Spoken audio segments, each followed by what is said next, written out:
Winter Warmer started about 12 years ago, thinking that, lots happens here in the summer and not a lot in the winter. And it's always nice to have things to do in the winter. We have a great music history here in town, so and me being involved that way, I just thought it would be fun to develop some kind of event that would bring people together to listen to music over the, during the winter months. Tell us about the lineup for this year's festival. So it's been 2 years since the last Winter Warmer, the pandemic pause. And this year we thought we would change things up a little bit, and we're really excited with the lineup that we've got. One of the feature events this year is we are going to celebrate the albums that were created at Salty Towers. So on the Saturday night of the festival at the Aquarium Theatre, we're having Owen Steele, the Olympic Symphonium, and Hot Toddy come together to put on a show there. So that's the big kind of marquee event of the weekend. And then we're doing a second bigger show at the Algonquin on the Friday night featuring the full band of the Hypochondriacs. We've had them in town a couple of times over the last few months, not as the full band. So this will be a rockin' show with horns and guitar, drums, all of that at the Shaughnessy Room in the hotel. And then traditional locations downtown here, we'll see a range of singer-songwriters. Sunbury Shores, for example, Marianne Gerard, a well-known was Ontario-based songwriter, now living here in St. Andrews, who will be performing an afternoon show on Saturday with John Weaver, who's the new owner, or one of the new owners of Salty Towers, and a former Modabo musician. And Colin Fowley is another Fredericton-based singer-songwriter who will be there Friday. There'll be a couple of things happening at Honeybeans as well. Catherine Kennedy will be there on Friday, and we have yet to announce the Saturday lineup there. And then at the Anglican Church Hall Friday night, I have a wonderful performer from Newfoundland, Nico Paulo. Originally from Portugal, now living in Newfoundland. She just played Massey Hall, so we get to see her up close and personal at the Anglican Church Hall on the Friday night. And Saturday night at the Church Hall, Max Keenlyside, who's an incredible PEI ragtime piano player. He's been here a number of times, and actually Max was slated to play last Winter Warmer, but he had to cancel because he was snowed in PEI. His show was sold out, but nobody could see him because he couldn't get here, so it's going to be great to have him back. And then there are a smattering of other performers playing here at the St. Andrews Brewery and the Red Herring, and likely a show on the Sunday afternoon at the Anglican Church, which is usually a classical event. So yeah, lots going on. We're sitting here on the deck of the St. Andrews Brewing Company, as you mentioned, which is a new establishment in town. And you're also incorporating other places like the Red Herring Pub, which is iconic in St. Andrews. Why is it important to you to involve the different businesses in this festival?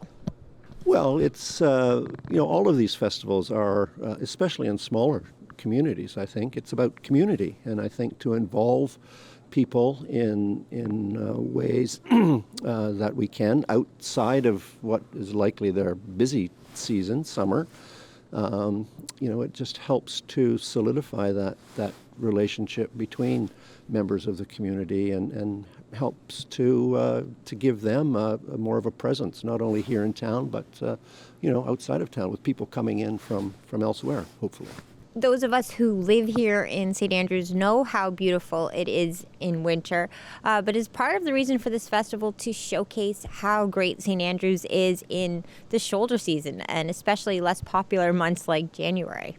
Oh yeah, for sure. I mean, we've got a wonderful location, seaside, always been, always will be, we don't swim in the water in the summer, so we're not expected to swim in the winter, but it's great to look at, great to be around, and We can't guarantee that there's going to be snow so that, people might partake in other snow-based activities, but, that's why the music's indoors. It's something that we, obviously weather can be an issue, but it's great to be cozy inside in the winter, and St. Andrews has got that aura of a cozy town, whether it's summer or winter. Does it take on extra significance to you this year, having to have that pause that you mentioned for COVID to come back after all that?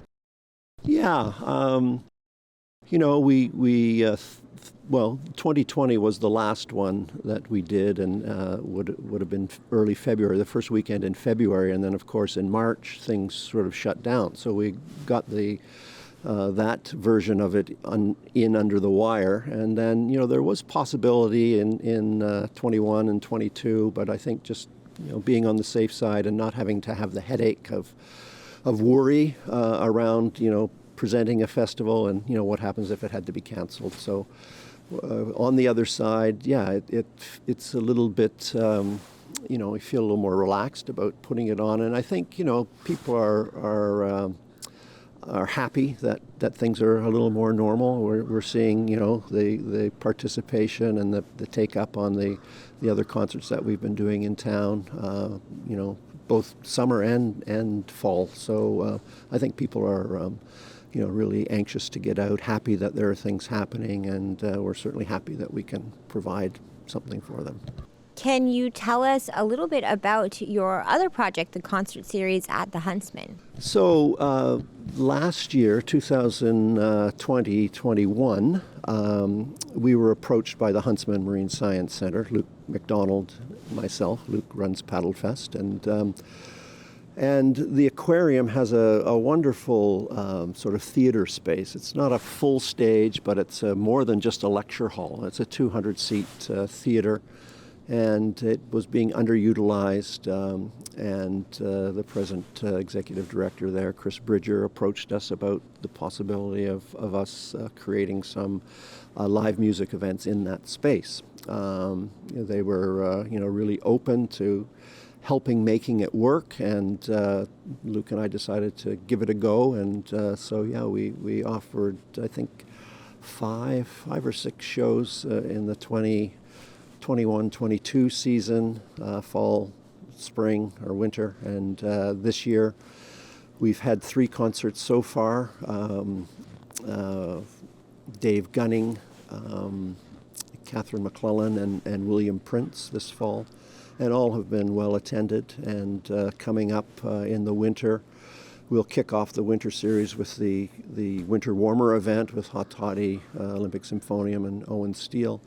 And then Irish Mython will be coming in March, and then two more slots, April and May, the May slot being a Paddlefest event, which we haven't confirmed yet. But those concerts have been really wonderful. We're seeing a lot of new faces out, people coming out who I don't necessarily see at concerts, so that's great. And people coming from out of town too, and coming for a night. We've had a number of people come from St. John or Fredericton to see some of those shows and staying. So that series of events has been a boon too. Finally, how do people get tickets, whether they want individual tickets or a festival pass to Winter Warmer? So tickets are available at the Winter Warmer Festival website, so it's www.winterwarmerfestival.ca. All tickets will be available through the website there, links to appropriate purchase agents. And we have tickets, also physical tickets, remember those, where you could actually go into the drugstore, Cockburn's, and buy a ticket? We're making that available too, because there are some people who just can't figure out that internet thing. So people can buy individual tickets to individual shows, or they can buy a weekend pass. There are only a limited number of weekend passes available, and they're more than half sold already. So if anyone's looking for the opportunity to get into every show over the weekend, every ticketed show over the weekend, now's your chance. Perfect. We'll see you there, Jamie. Thank you. Yeah, you will see me there. Thank you.